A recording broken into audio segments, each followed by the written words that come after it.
Queridos irmãos e irmãs, estamos celebrando no final de semana a solenidade da Ascensão do Senhor.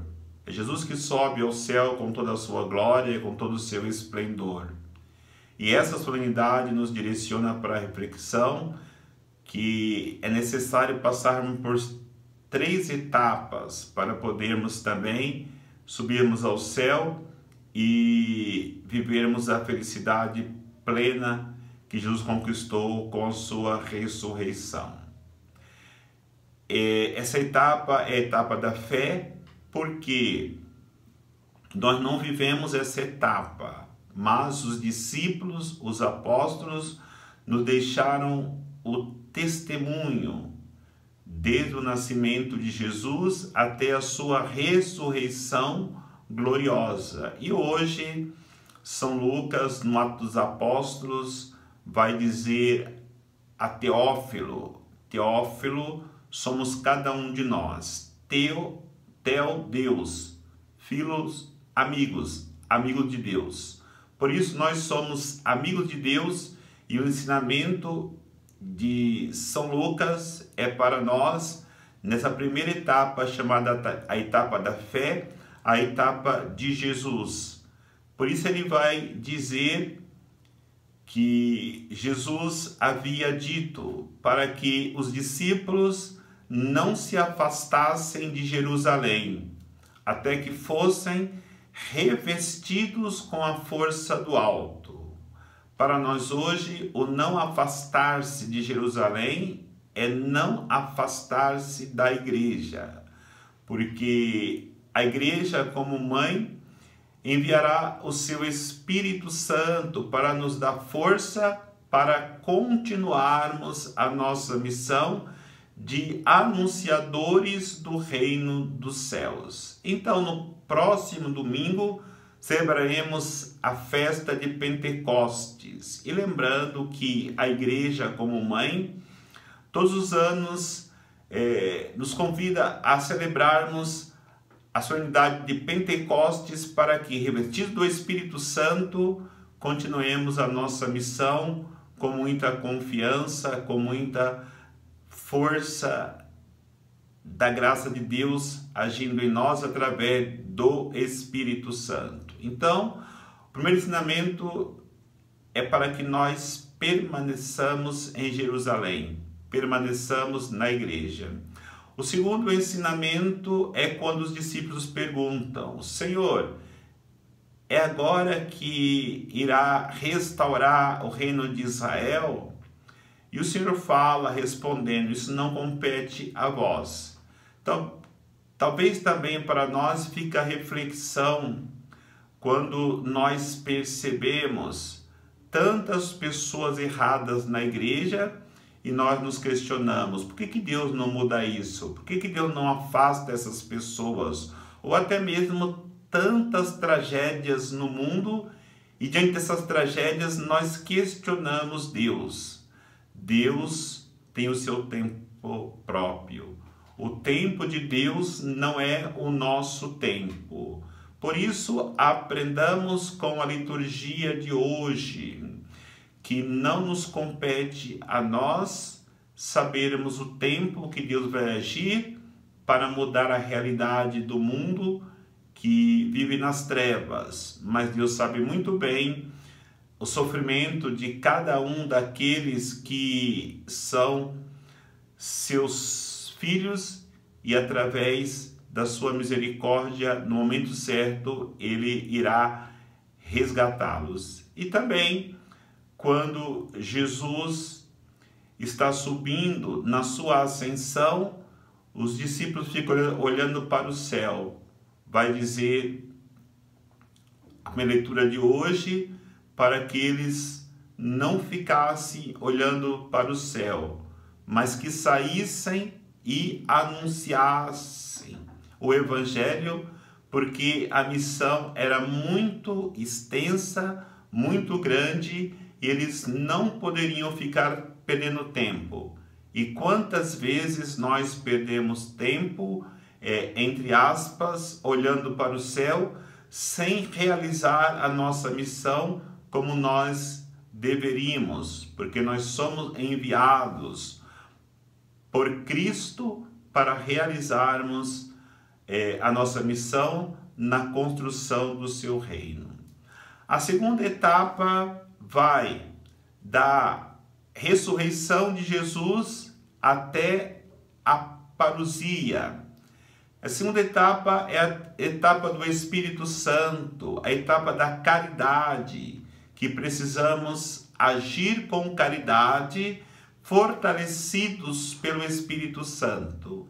E saibamos que esse tempo é um tempo de muitas quedas, de muitas perseguições, de muitos sofrimentos, mas tenhamos consciência que nós não estamos sozinhos.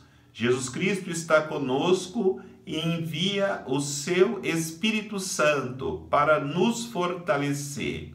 E o Evangelho nos mostra isso de maneira muito clara, quando ouvimos no Evangelho que expulsaremos demônios. É claro que os demônios que temos que expulsar no Evangelho de hoje é a falta de perdão, é o ódio, é a mágoa, são os ressentimentos, é as dificuldades de relacionamento, é a impureza do mundo, é os vícios da bebedeira, da busca desenfreada de prazeres. São muitos demônios que nós expulsaremos, desde que nos coloquemos no coração de Deus e deixemos que Ele cada dia dê-nos a vitória diante das lutas que iremos travar. Ele vai dizer também: se bebermos algum veneno mortal, não nos fará mal.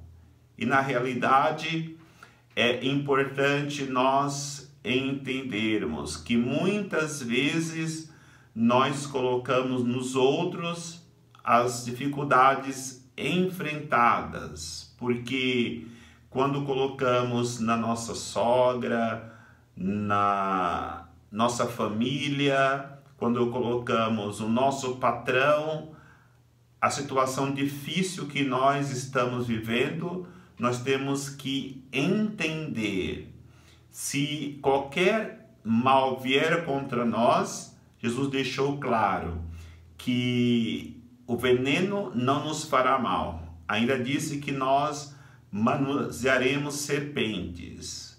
Então, se as pessoas vierem contra nós com malícia, com seu veneno, nós temos consciência que Jesus nos dará a palavra certa, nos dará o discernimento para podermos vencer todo mal.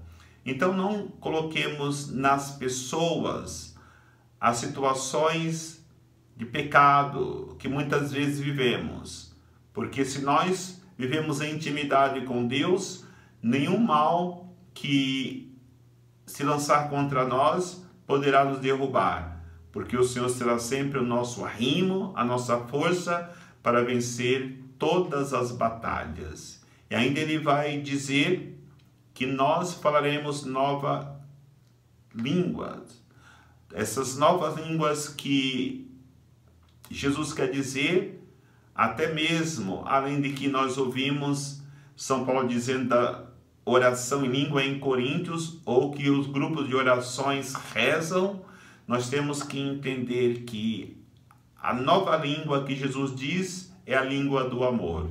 Infelizmente, nós temos no mundo muitas línguas falando de amor, mas, no entanto, esses amores são pseudos amores, porque o único amor que nós temos que falar é o amor com A maiúsculo, que é o amor de Deus. Porque, infelizmente, tantas pessoas falando de amor, mas as pessoas não se compreendem, porque falam línguas diferentes. E a língua do verdadeiro amor é uma única só, e todos poderão discernir se ouvir a voz de Deus ressoar em seu coração, em sua vida. Por isso é importante nessa etapa do Espírito Santo, a etapa da caridade, nós nos colocarmos sempre com o coração aberto na presença do Senhor, para que Ele nos prepare para a terceira etapa. Porque quando Jesus vier na sua parousia, na sua segunda vinda, nós passaremos para a terceira etapa, que é da parousia até a eternidade com Deus. Quem vai viver a eternidade com Deus? Precisamos refletir sobre esta realidade, porque quando Jesus vier na parousia, nós poderemos ir para o céu, para o purgatório ou para o inferno, conforme as nossas atitudes. Então a igreja ensina que existem muitos homens e mulheres no céu. São aqueles que viveram a vida de santidade, morreram sem o pecado mortal. Então a igreja canoniza essas pessoas e elas vão direto para o céu. Porque na verdade, quando nós morremos, nós passamos pelo juízo particular. Esse juízo particular já nos direciona para onde nós iremos. E muitos daqueles que a igreja canoniza, Santo Antônio, São Sebastião, São Pedro, São Paulo, São João, Santa Teresinha de Jesus, Santa Gema Galgani e tantos outros santos foram julgados no juízo particular e não se encontrou neles mancha alguma. É claro também que existem muitos outros santos que não foram canonizados pela igreja, mas também no juízo particular ouviu de Deus: vinde bendito. Porque esse bendito fez plenamente a vontade do Senhor. Como também temos aqueles que vão para o purgatório. São até pessoas que não morreram em pecado mortal, mas tinham muitas penas dos pecados mortais que tinham cometidos, até confessado, mas ficaram as penas. Por isso que a igreja oferece as indulgências parciais e plenárias, para que sejam apagadas as penas do pecado que ficaram. Por isso é importante nós entendermos essa bondade de Deus para conosco quando nos oferece as indulgências. Lembrando, quem está no purgatório não vai mais para o inferno, mas só espera as indulgências, os sufrágios rezados nas missas ou nas orações que fazemos pelas pessoas que estão no purgatório, para que ela entre no céu. Uma alma bendita é aquela que, pela oração daqueles que rezam aqui na terra por elas, ela entra na eternidade com Deus. E temos ainda no julgamento particular o perigo de ir para o inferno. Nós não podemos dizer quem está no inferno, mas muitas pessoas viveram com grande probabilidade de irem direto para o inferno. Podemos contar Judas, Hitler, Herodes, Pilatos e tantos outros que nós não podemos afirmar, porque ninguém sabe o coração da pessoa, só Deus sabe. Mas viveram com uma grande probabilidade de não entrar no céu. Por isso é importante nós entendermos que ao final, na parousia, virá o juízo universal, onde todos serão julgados e todos receberão aquilo que plantaram durante a sua caminhada na terra. Temos que ter a convicção de que o propósito de Deus é aquela frase: de Deus nós viemos, de Deus nós deveríamos viver e de Deus nós deveríamos também vivermos eternamente na sua glória. É isso que Deus tem para nós, é isso que Deus quer para nós, e vai dizer que foi preparar um lugar para cada um, e todos nós poderemos ocupar nosso lugar no céu se nós vivermos cada dia na obediência ao chamado de Deus, a nossa primeira vocação, que é a santidade de vida. Que Deus nos abençoe, em nome do Pai, do Filho, do Espírito Santo. Um bom domingo da Ascensão do Senhor para todos.